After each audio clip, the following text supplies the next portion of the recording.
Todo listo, momento de revisar los números. Las historias que encontramos siempre detrás de cada uno de ellos. Ya estamos en Impacto Económico hoy para conversar sobre Venezuela, país que ha dado su repudio en las últimas horas al bloqueo total que ha sido firmado por el presidente de los Estados Unidos, Donald Trump, mediante una orden ejecutiva. Energías más limpias y no dependientes de los hidrocarburos. Por ellas apuesta el futuro de Latinoamérica y también el Caribe, sobre todo para el sector del transporte. Ya le contaremos. Hoy lo revisamos en contexto.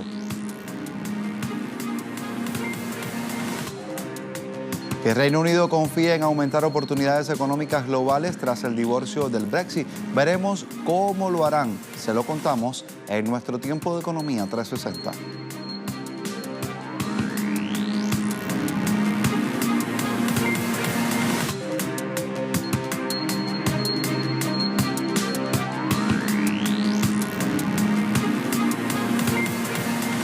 El gobierno venezolano denunció y rechazó el bloqueo total y criminal firmado durante la jornada de este lunes por el presidente de los Estados Unidos, Donald Trump. Fue mediante una orden ejecutiva que se dio a conocer la decisión. El país suramericano ha sido víctima de este asedio económico, también del robo de sus activos petroleros por parte del gobierno de Washington. ¿Por qué? Porque sencillamente Caracas no está alineada con la política de la Casa Blanca. Vamos a ver de qué se tratan estas medidas coercitivas a continuación. La orden ejecutiva firmada por el mandatario estadounidense Donald Trump prohíbe todas las transacciones e impone un bloqueo total a los bienes del gobierno de Venezuela en Estados Unidos. También impone sanciones secundarias a personas y compañías extranjeras que, según Washington, apoyan al gobierno de Caracas. Así lo advirtió el asesor de Seguridad Nacional, John Bolton, desde la ciudad de Lima, Perú. La orden arbitraria prohíbe los negocios con cualquier entidad, agencia o compañía vinculada con el gobierno venezolano, incluida la petrolera PDVSA. La medida se extiende a todas las personas y compañías bajo la jurisdicción estadounidense, así como sus filiales de compañías extranjeras. También se restringió la entrada al país a personas asociadas con el gobierno de Venezuela. A pesar de que la medida formaliza el criminal bloqueo económico, financiero y el robo de activos de Venezuela, la administración estadounidense insiste en argumentar contradictoriamente que el bloqueo no es contra el pueblo de Venezuela, sino contra el gobierno del presidente Nicolás Maduro. Y en respuesta, el canciller venezolano Jorge Arriaza indicó que el gobierno de Venezuela trabaja en la construcción de nuevas alternativas para enfrentar la actual orden ejecutiva de los Estados Unidos. Escuchemos cómo lo dijo. Esta orden ejecutiva lo que hace es formalizar, así como la de 2017, de agosto, formalizó las acciones que ya estaban en marcha en el sistema financiero contra PDVSA. Esta formaliza el resto de las acciones contra las navieras, las compañías aseguradoras, los proveedores. Lo que hace es formalizarlo, y nosotros ya hemos venido construyendo una arquitectura alternativa para poder bypassear y burlar estas acciones de los Estados Unidos. Por su parte, el embajador de Venezuela ante la Organización de Naciones Unidas, Samuel Moncada, condenó las nuevas medidas de Estados Unidos que recrudecen el bloqueo económico contra el pueblo de Venezuela. El funcionario informó que fue redactada una carta dirigida al secretario general de la ONU y también a los miembros del Consejo de Seguridad. Denuncian allí los intentos de intervención militar de Estados Unidos en Venezuela a través de este bloqueo naval que le quiere realizar al país caribeño. Veamos. Todos los bienes de Venezuela van a ser congelados y toda persona que comercie con Venezuela sin el permiso de Estados Unidos va a ser condenado. Esto es lo que se llaman medidas coercitivas secundarias. Es no nada más que atacan a los venezolanos, al pueblo venezolano, creando una hambruna o intentando crear una hambruna, sino que aplican medidas a todos los países y ciudadanos del mundo simplemente porque comercian con Venezuela. Es decir, Estados Unidos es un reino mundial que gobierna al mundo sin importar las Naciones Unidas. Aquí lo dijeron, incluso en el Consejo de Seguridad, un delegado de los Estados Unidos dijo que la ley internacional y las decisiones del Consejo de Seguridad no eran referencia para los Estados Unidos, para sus decisiones políticas, porque ellos tenían sus propios intereses y su propia visión del mundo. Y México se posicionó en el ranking de las 10 mayores economías exportadoras de productos agroalimentarios. Así lo conocimos de acuerdo a la Organización Mundial del Comercio, la OMC. Vamos a ver el lugar que ocupa la nación azteca a través del siguiente informe.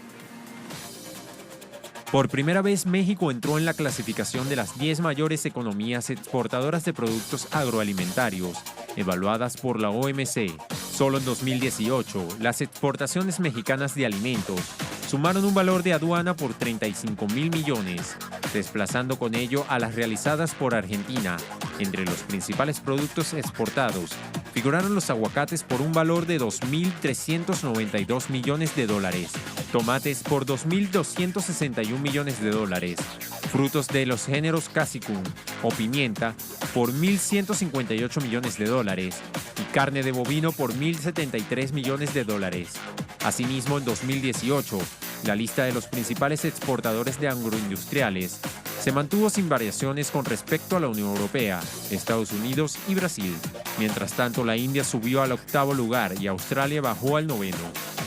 México logró a lo largo de 2018 comercializar productos agroalimentarios a nivel internacional por un monto de 64.500 millones de dólares. Particularmente el comercio mexicano estuvo focalizado en un 78,5% con Estados Unidos y Canadá.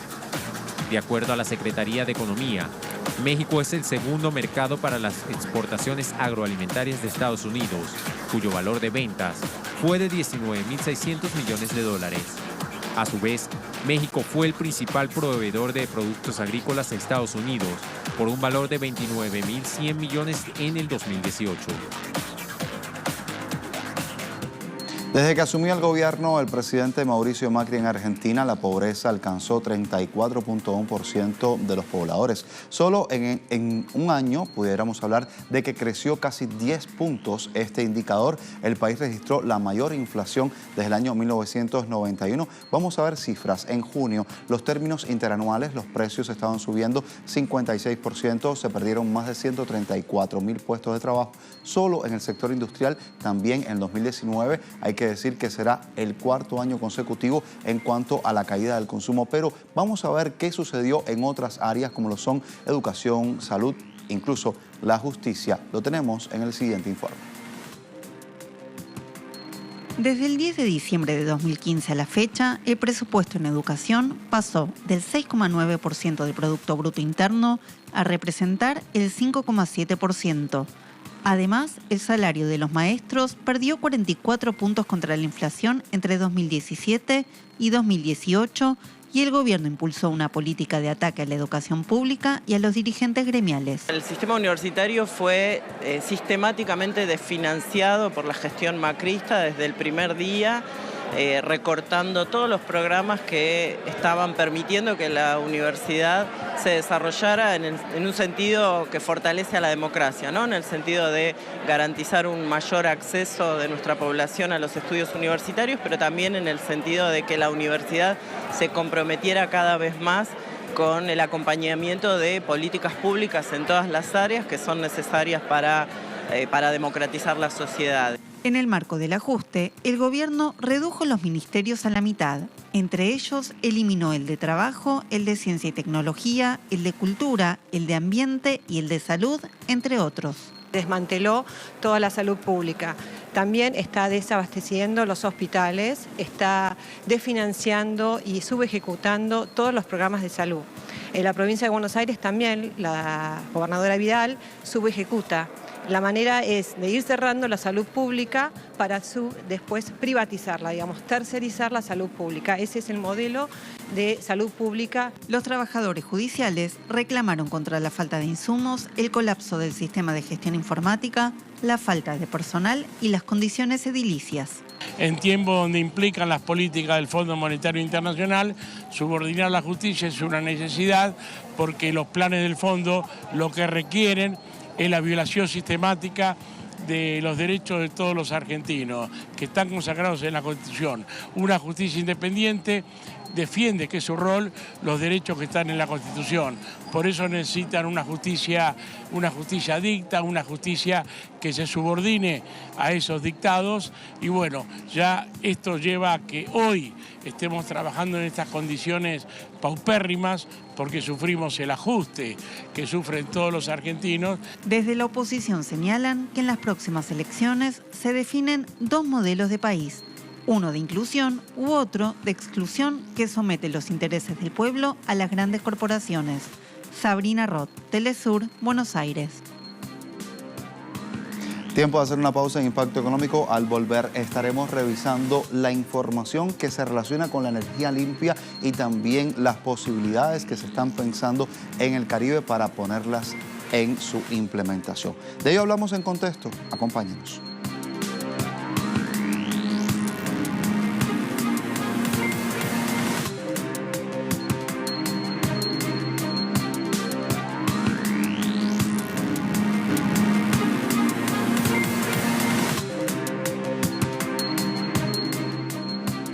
En la región de Latinoamérica y el Caribe son varios los gobiernos que se suman al uso de energía eléctrica para asegurar su transporte de pasajeros, también el transporte de carga. El uso de energías más limpias y no dependientes de los hidrocarburos atrae ahorros económicos y beneficios ambientales. Uno de los países que más impulsa esta propuesta es China. Vamos hasta allí y después de ampliar detalles en este continente asiático, pues también estaremos revisando qué sucede en el Caribe.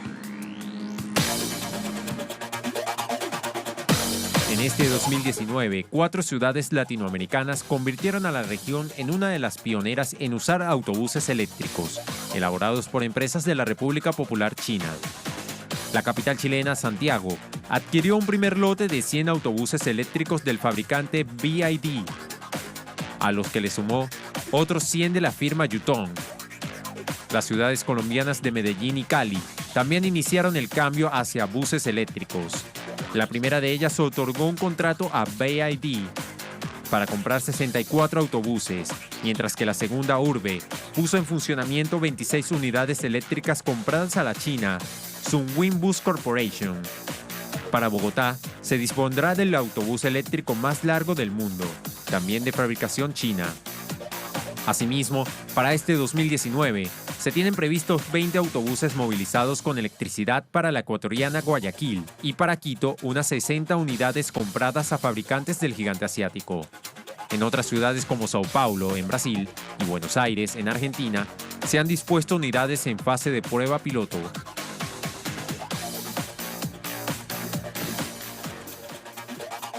El uso de este tipo de transporte contribuye con el ahorro económico y un ambiente más limpio. Un detallado estudio hecho por The Dialogue señala que si la actual flota de autobuses y taxis en 22 ciudades latinoamericanas es reemplazada de inmediato con vehículos eléctricos, la región podrá ahorrar unos 64.000 millones de dólares en combustible para 2030 y evitar la emisión de 300 millones de toneladas de dióxido de carbono. Entre tanto, New Energy Finance de Bloomberg pronosticó que para 2019 los autobuses eléctricos en casi todas las configuraciones de carga se podrán adquirir a un precio total más bajo que los convencionales del sistema de autobuses de tránsito rápido, conocidos como BRT, y estimó que la flotilla global de automóviles eléctricos alcanzará los 530 millones para 2040. También a prueba se encuentran en Cuba varios de estos autobuses porque el gobierno cubano está optando por energía alternativa para su desarrollo interno. También se encuentran en marcha otros proyectos fotovoltaicos de energía eólica. Incluso el país antillano aspira a generar más energía eléctrica y lo hará a través de la industria azucarera, como lo escucha. Las autoridades de La Habana priorizan el montaje de 17 plantas bioeléctricas cercanas a las refinerías de azúcar con el fin de elevar así la generación de energía al sistema eléctrico nacional de la isla antillana. El plan es que las plantas puedan entregar a partir del año 2030 el 24% de la energía demandada por todo el país. Las plantas son de alta eficiencia y se instalarán en centrales azucareras seleccionadas por disponer de áreas forestales. En la provincia de Ciego de Ávila, por ejemplo, se construye una planta que tiene tecnología china y tendrá una capacidad de 62 megavatios. Las obras están al 52% y deberán ponerse en marcha en la próxima zafra azucarera 2019-2020.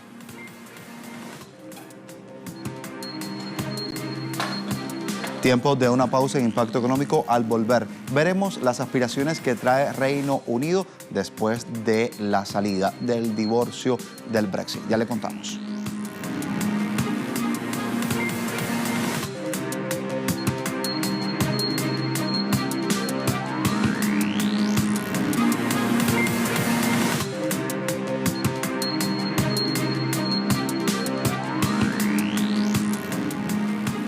En Economía 360 revisamos Reino Unido. Ministro de Relaciones Exteriores Dominic Raab dijo que confiaba en que el Brexit pudiera permitir a su país aumentar las oportunidades económicas a nivel global. Son declaraciones de Raab que se producen durante la visita que realizó a Canadá, donde sostuvo encuentro con su homóloga canadiense Chrystia Freeland.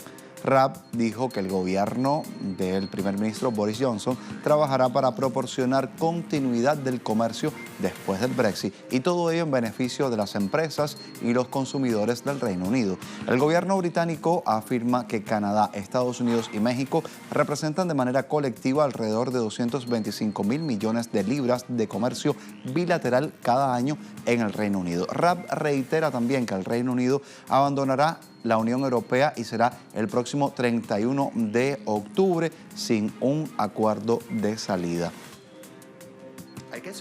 Supongo que, por nuestra parte, el Reino Unido se encuentra en una encrucijada histórica importante y el gobierno tiene muy claro que vamos a sacar al Reino Unido de la Unión Europea el 31 de octubre. Lo estamos haciendo porque hay un veredicto democrático del referéndum de 2016 que debe respetarse. Ya sea que concluyamos o no un acuerdo con la Unión Europea, y solo para ser claros y reafirmar, la línea consistente del gobierno ha sido que nos gustaría y esperamos llegar a un acuerdo con nuestros socios de la Unión Europea.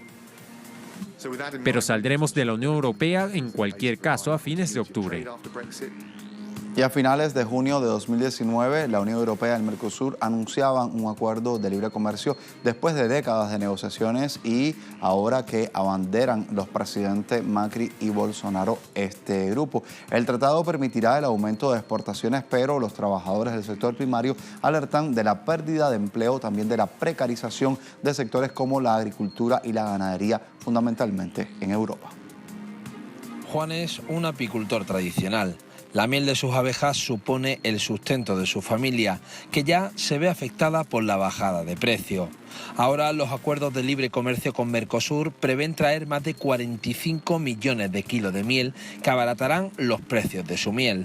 La experiencia que tenemos con los tratados de libre comercio de la Unión Europea con países terceros, con regiones, es que al final la producción europea agrícola y ganadera es la que se perjudica. Y se beneficia un sector industrial de determinados países. Con Mercosur pues, ocurre lo mismo que con los demás. En el caso de la miel, el acuerdo contempla 45 millones de kilos de miel que entrarían en Europa a arancel cero, cuando el año pasado entraron solamente 35 millones de kilos y medio.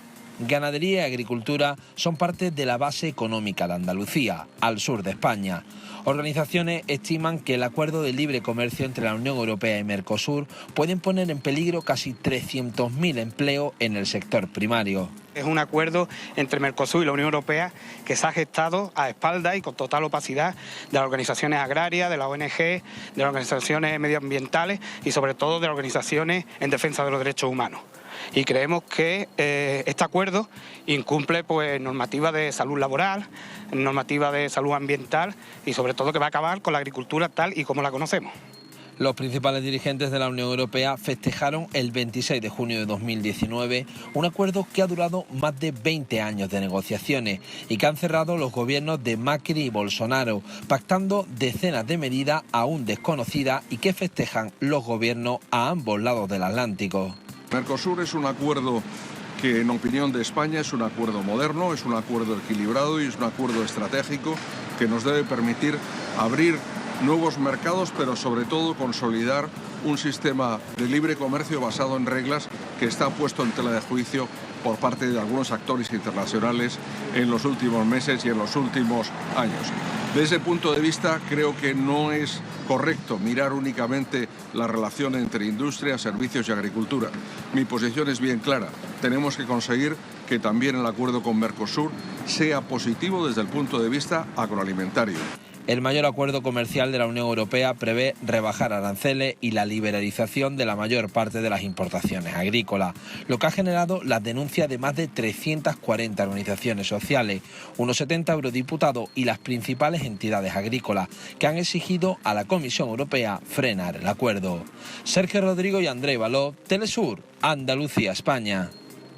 Y la presión sobre la Reserva Federal de los Estados Unidos aumenta. El asesor comercial de la Casa Blanca, Peter Navarro, pidió a la Fed bajar las tasas de interés. Navarro dijo que la Reserva Federal antes del fin del año debe tener que bajar las tasas de interés en al menos otros 75 o 100 puntos básicos. ¿Para qué? Para estar en línea con el resto del mundo. El funcionario de esa mansión ejecutiva dijo que el banco tiene una diferencia demasiado grande en los tipos de intereses, lo que a su juicio le cuesta empleos al país. La Fed disminuyó la semana anterior esas tasas en 1/4 de punto para situarlas así en el rango de 2 a 2.25%. Sin embargo, la decisión de la Fed fue criticada por el presidente Donald Trump, quien esperaba un mayor recorte. Así las cosas en Estados Unidos.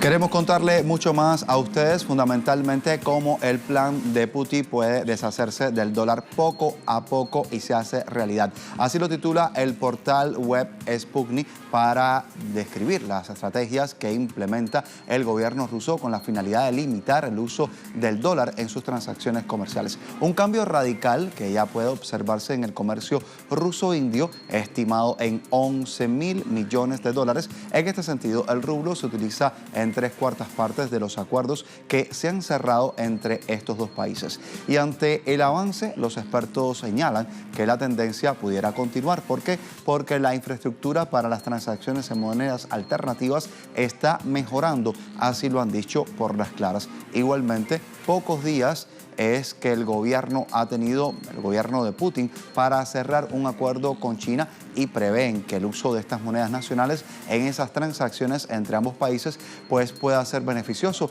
Así lo comunicó el diario Izvestia, que alude a una carta del viceministro de Finanzas de Rusia. Así las cosas también en torno a dejar a un lado el dólar en todo tipo de transacciones comerciales. Llegamos al final. Gracias por la preferencia. Somos Impacto Económico. En redes sociales, Telesur Impacto Yosvani Telesur y Telesur TV. Será hasta la próxima. Continúa con nosotros.